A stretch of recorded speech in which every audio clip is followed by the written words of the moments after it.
Kia ora, and welcome to today's episode of the DisruptED interviews.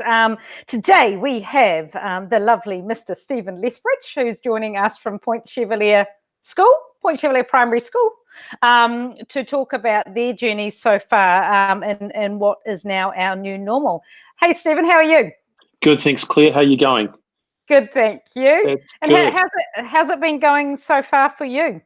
Yeah, it's been going okay. I suppose just like most schools, we're sort of grappling with all the new ideas and the strains and constraints of working remotely.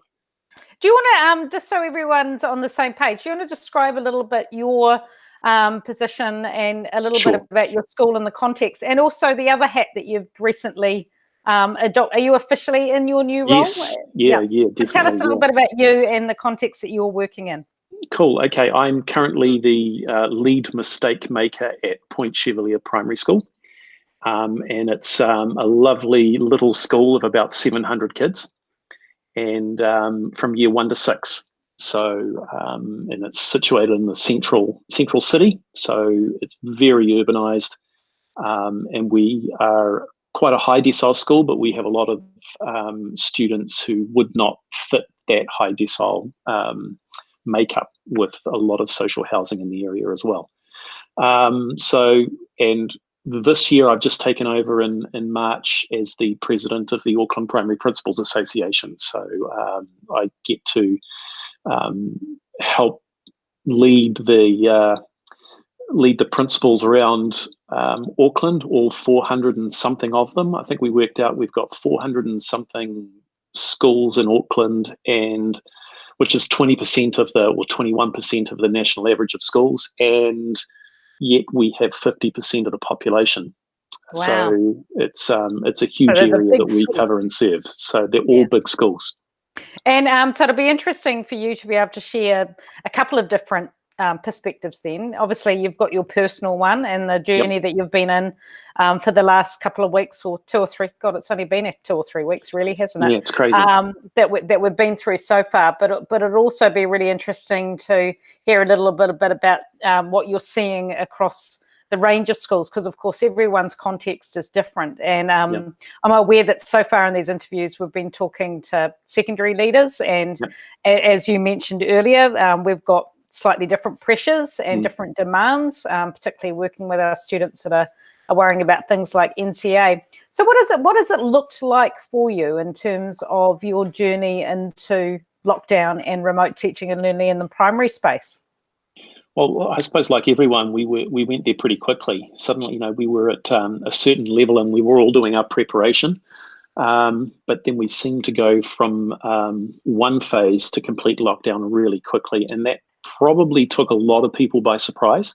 We and with that surprise, I suppose you've got a whole lot of feelings and anxiety that go on, not only with kids, but with staff as well.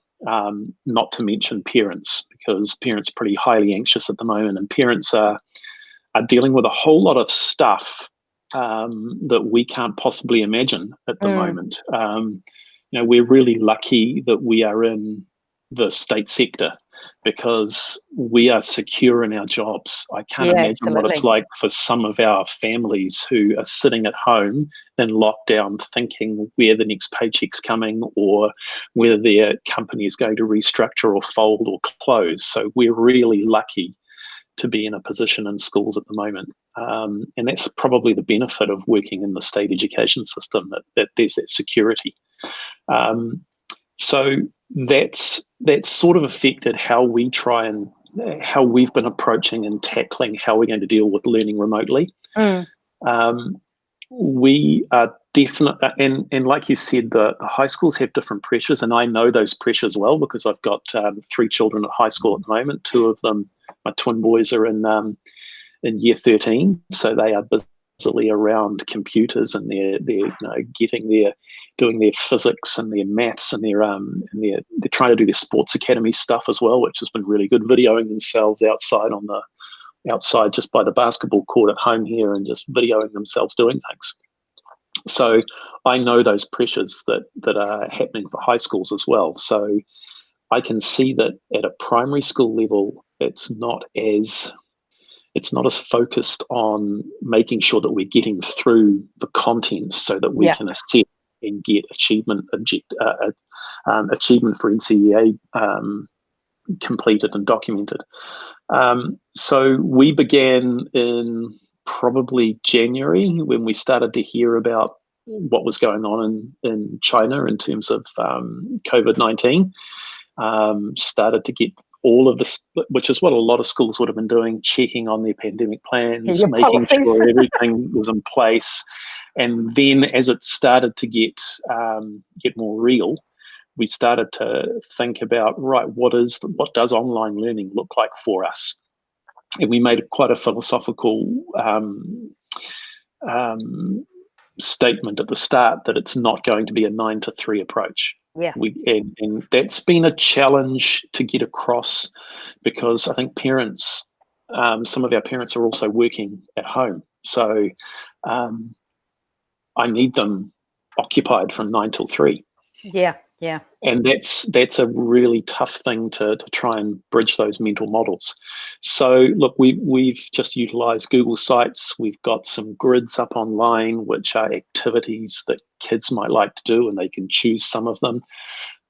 We've got a type of timetabling up so that this is what a day could look like, but also we're trying to take it from the viewpoint of well-being.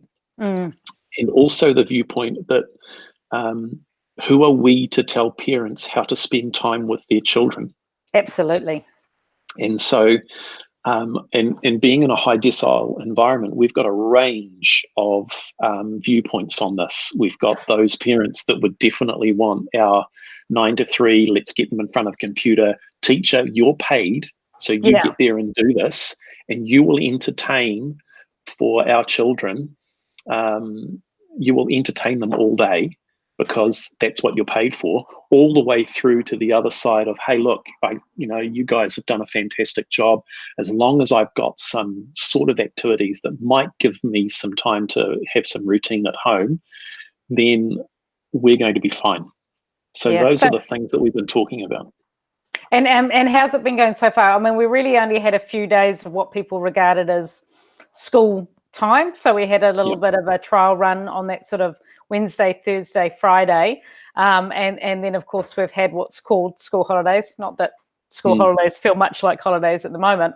So you offered up a range of activities. It's been really interesting watching the workshops and the webinars and the stuff that's become available. And I've noticed in the primary space, there's a lot that are parent facing. Like there's that sense that secondary, they're leaving the schools for the most part to deal with that. But primary, it seems a real range from this is an incredible opportunity to de-school and go, dig a veggie patch, through to parents who are suddenly putting a huge amount of pressure on themselves to be these A-grade Montessori homeschoolers. Yeah, that's the distinction I think we've got to make. This is remote learning at home. It's not homeschooling. Yeah. It's not teaching. Parents are not teaching their kids at home, although the kids will probably be learning a lot from the activities that parents are doing. Yeah. And the other thing that we've got to think about is our, I suppose, making sure that we're putting across our biases and putting those right out in front of them. Are we as teachers setting up activities that might not be appropriate or might not be easy to do in the different contexts? And that's the sort of thing that I'm seeing all the way across Auckland with a whole lot of schools, is that each school is catering to their community and each school has a different approach. Absolutely. And that's the beauty of having our self-management. But the other thing that can happen is that schools can be picked off and played against each other. Whereas the school down the road is doing this, why aren't you doing this? Yeah. So it's going to take our leaders to be quite strong in their convictions around why we're doing things and what we're doing next, and having some good rationale. In the primary school space, are there schools that are still doing the quite structured, classroom lessons? Yeah. So there is still that spectrum of trying to emulate a school day a little bit at home. Yeah, and I guess we're seeing variations of that in the sector space, and I think we're going to see an evolution of different models over time when people work out what's sustainable and what isn't. The challenge that we've got is the age of our kids. So from year 1 to 8, our pretty much our year 4s to year 8 can be pretty much autonomous and self-driven if we've been, if that's what's been happening in school classrooms. Yeah. So they have that independence. It's our year 1 to 3s where we're moving to this grid base. I mean, we've got our new entrant teachers and things, reading books and putting them up on YouTube. We've got them videoing themselves doing things. And the big thing that we have tried to encourage our staff is it's not about live. It's definite. If we're thinking about going live, then we're missing the point of what the learning at home should be. It needs to be asynchronous so that a child can have that flexibility and the parents can have that flexibility to work with the student throughout the day. But we're mixing it up a little bit. We're throwing in some live content, or some live time as well. But the live time is not a learning time. It's a touch base. It's a connection. Yeah, it's a connection. So we've had some Zoom Meet. Well, we did start off with Zoom. Yeah. And since all the flaws have been highlighted, we promptly switched it to Google Meets. But keep it simple. Keeping it nice and simple. So the live stuff is important just to keep that connection. One of the things that I've been doing as a principal is just trying to remember those kids whose birthdays have been in lockdown. So I'm lucky on our student management system. I can just, with the click of a button, look at all the birthdays with all the photos on, send a text to those families and wish them a happy birthday. And that's gone a long way to try and help out and build those relationships. And it's that sort of stuff that we want our teachers to be doing during this time. It's that connection. How are you coping with the lack of opportunity to dress up in costumes and go to school, Stephen? Yeah, I know that's a tough one. It is a tough one. I have been toying with the idea of doing a hashtag outfit of the day as per what you do. But I pretty much only have, if you talk to my family, I really only have one outfit for home, and that's usually a purple shirt and black shorts that I tend to rotate. Got about 3 of those. I was thinking more of your, some of the great sort of costumes that I've seen you break out when you go to school. Pirate Stephen and... Yeah, indeed. Yep, the costumes will probably make a comeback if we do have... actually, no, they won't, because they're locked in my dress-up cupboard at school. But I think my daughter has done a little Easter jib jab for the family, so we might throw a challenge out too. I might get some photos from the website of all the teachers on our website page and just throw their faces into a jib jab, and we'll go from there. Excellent. And in terms of what you're seeing across the board, and like in with your other hat on, with your Auckland Primary Principals role that you've got, what's some of the other stuff you're seeing around the place? What's the stuff that you think our school leaders need to be mindful of, or the things that our parents and community need to be mindful of at this time? I think the big messages for our parents is that don't try to be teachers. Yeah. Just be parents. Just make sure that if you have some time, that you're spending it wisely with people. The other messages for teachers is, as leaders, we've got to make sure that we're not placing too many unrealistic demands on them as a staff. The thing that we've talked about as a team is knowing our people. And every time we've met, every time we meet anyway, we talk about the pastoral care of students and any students that are needing support and care at the best of times. But we also talk about any of our staff that need extra support or what's going on for our staff members. We've had staff members whose partners are facing job losses and things along those lines. They are supporting their children through high school stuff and trying to engage with calculus and all sorts of stuff, because their high school teachers have set them all this work. So they're trying to engage with that, and then they've got to think about their classrooms as well, because they are being paid, aren't they, to do the job while in lockdown. So we've just got to make sure that it's a realistic balance. And the thing that I talk about with other people is make sure that we're not just following a vicious cycle. We're not second guessing what parents want us to do. It's like the old debate with homework. Parents love homework because teachers set it, but teachers set it because they think parents want it. And when you suddenly stop doing homework, everyone sort of cheers about it. Because so have you set up mechanisms for gathering student voice, community voice, so you can review your processes as you go along? Yeah, look, we'll look to, we've done just getting teachers at the moment, just ringing around and touching base with every parent. Yeah.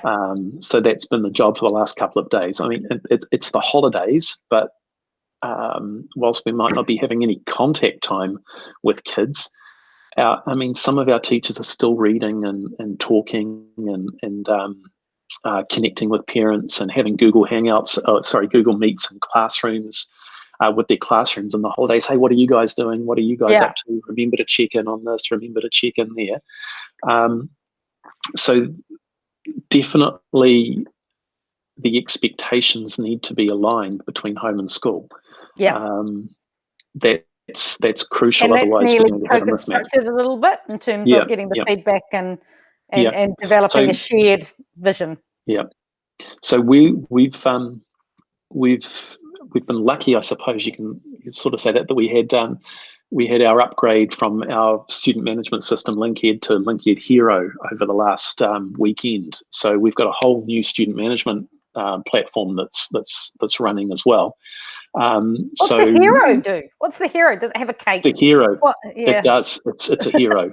So LinkEd Hero, a fabulous platform. Yep. So LinkEd Hero, it's just the next iteration of LinkEd. It means that it's now on an app, it's on a phone, it's on a tablet, and the whole database is a lot quicker and a lot more functional in terms of being up to date with the latest technology. But that's also given us a chance to reconnect with parents and say, hey, look, LinkEd Hero is about to be launched. Make sure that you're all logged in. And this lockdown has made that a bit more urgent. So we'll gather some voice through that. We'll also throw a truckload of Google Forms and surveys out there just to gather some voice. Our year 4, 5 and 6 teachers have been really good at involving students in decision making in their learning anyway. So for a majority of our kids, it's not that different. It's their timetables or what they're doing is all up online on a class site or something along those lines anyway. So that change is not as huge, and the teachers are really good at trying to see what interests kids and then trying to utilize that or leverage that to help them get to where they need to go with their learning. So it's not that different. The relationships are not that different than what it is face to face. And obviously you don't have NCA or, and there's not national standards in that high stakes assessment. So so that's good. So you can focus on the engagement and you can focus on the learning that happens naturally. Will it still be the expectation that staff will sort of work to gather evidence of progression in this time? Are you shelving that a bit while they're online at home, or are you still... Yeah, it's if we get that, we get that. If it's a byproduct, it's a byproduct. I mean, but not killing yourself over it. No, we've got 2 weeks. I mean, our first 2 days were pretty much how we handled that was myself sending an email out. Here are some things that you can do with your children. That's the learning for those first 2 days that we were, that Thursday and Friday, because that gave our teachers, they just finished with essential workers' children on the Wednesday. Yeah. We were all at school till the Wednesday. Our teachers needed to make sure that all of their people were okay. So we definitely took a light approach on those 2 days. Yeah. Some schools were in boots and all, and I've had a couple of emails from parents saying, but this school was doing this school's doing that. Yeah, but we've got a set of values and core beliefs that we have at our school that talk about balance and well-being. So we needed to make sure and care for our staff, and our staff have vulnerable people at home, or they're looking after dependents. So that was really important. No, I was just saying that's becoming a real theme. That idea of that values and principles is what's making people, design the learning the way they're doing, and well-being being at the heart of it. Yeah. I think what I'm thinking about most at the moment is what happens when we come back. Yeah. That's going to be the big thing. We're already talking with the ministry around, we need to have some teacher-only days, not a day, but some teacher-only days. We need to, and then the first, few weeks back for us is, I think we can learn a lot from our colleagues in Christchurch about how they treated school after the earthquakes. Yeah, and the fact that we'll be potentially moving in and out of that space as well. Yeah, definitely. As we get potential regional or rolling lockdown. And actually, I had a meeting with my appraiser this morning, and she raised a really interesting point when she talked about designing for level 3 lockdown versus level 1 and 2 lockdown, and that there's not going to be a matter of just being in and out. It's going to be the fact that we might get a period where we're all back in, but then we might also get a period where, once again they narrow the boundaries, or however you want to, the goalposts for who can be out and who can't. So it's going to be interesting. There's a misconception that once we're out of lockdown and we're back to level 3, that we're back to school as normal. But that's essential workers. Level 3 is essential workers. It's not full return to school. So we're going to have to be in this remote learning space. And I suppose that's the silver lining to this. For a fair while, a number of our staff across schools have resisted the need to use technology or use connected equipment. There is no choice.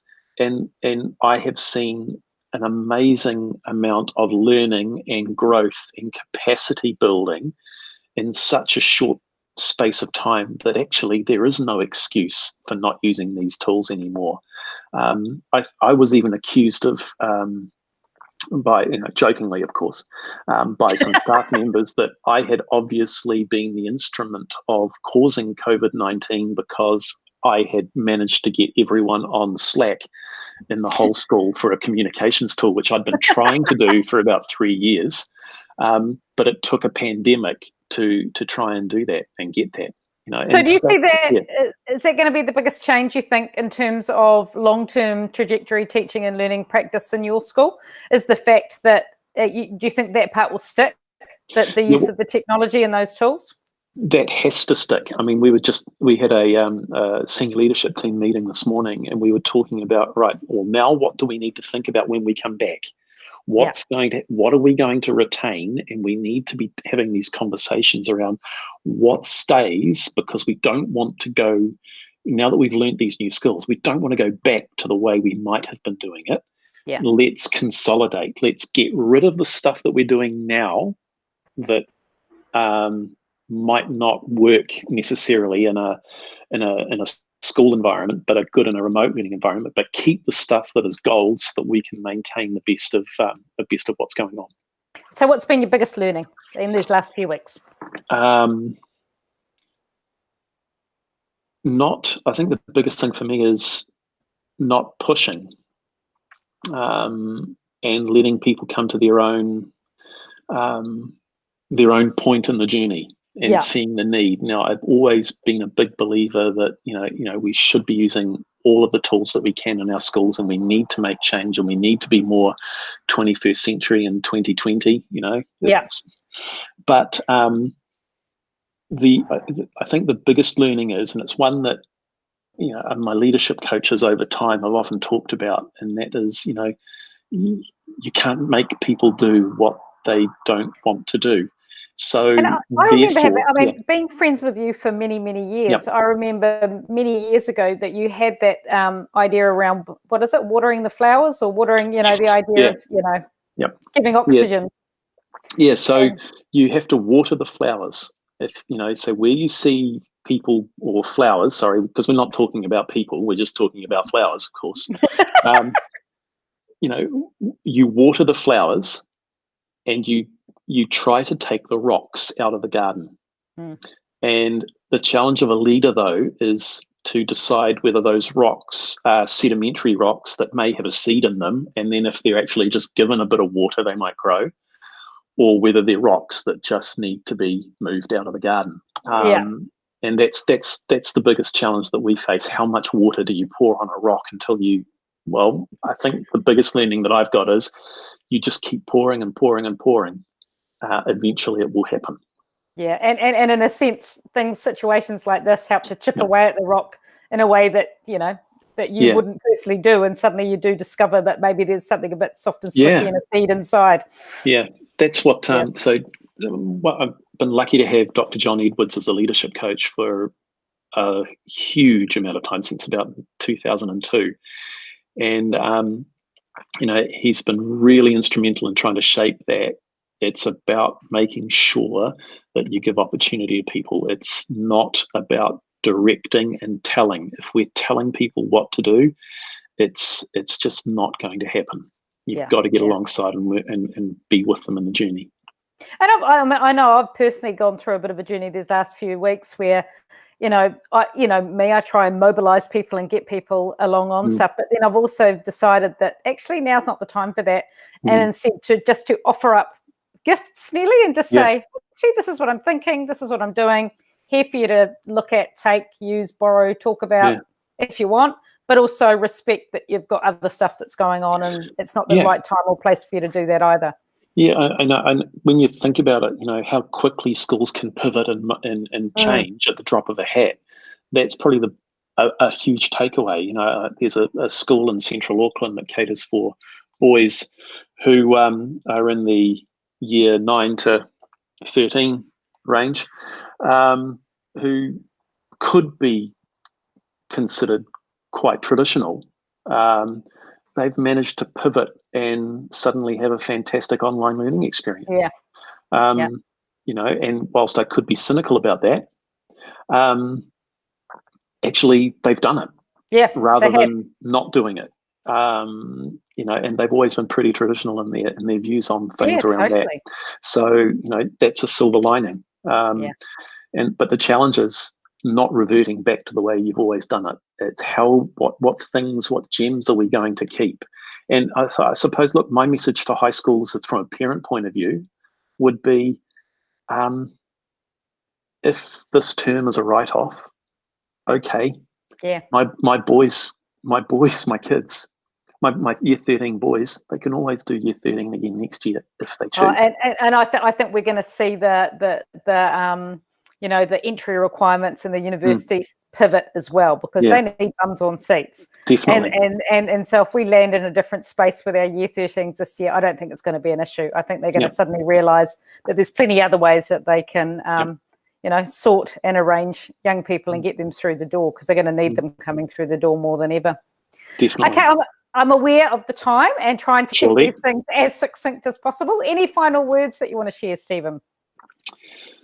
No. I suppose is just, what I think the message that I gave out to all of our primary school principals when I took over as the president was, we've come out of a couple of years of very depressing, woe is me, our profession is the worst profession in the world, you need to pay us a lot more money, the conditions are terrible. And we're at a stage where we still have a teaching shortage. So the message was positivity. We have the best job in the world, and we're lucky that we've got this job now, but we have the best job in the world. No one day is the same as the previous one. We have a massive impact on lives, and it's just making sure that we remember that that's what we're here for. You know, we're here for kids, but we're also here because we actually do get a lot of job satisfaction. Yeah. So we've got to get a positive spin on things. Yeah, I mean, God, if there was ever a time to celebrate having a secure job and an important job, now is it. Well, the awesome. flip side is there might be a lot of teachers coming back into teaching, so the teaching shortage may be a thing of the past. Those retraining programs should be getting pumped out online right now. Yeah, right now. It's the opportunity. Okay. Yep. Hold the reins there, Claire. Hold on to it. Okay. Yeah. Don't go charging ahead. Never do that. Not me. Thanks, Stephen. I'm going to hit stop now. But thank you for a chat. You hold the line, but I'm just going to finish the recording. And thank you, everyone, for joining us today. Make sure that you've subscribed to the DisruptED channel on YouTube, and that way you can catch a new interview every day in your inbox. Thanks for joining us.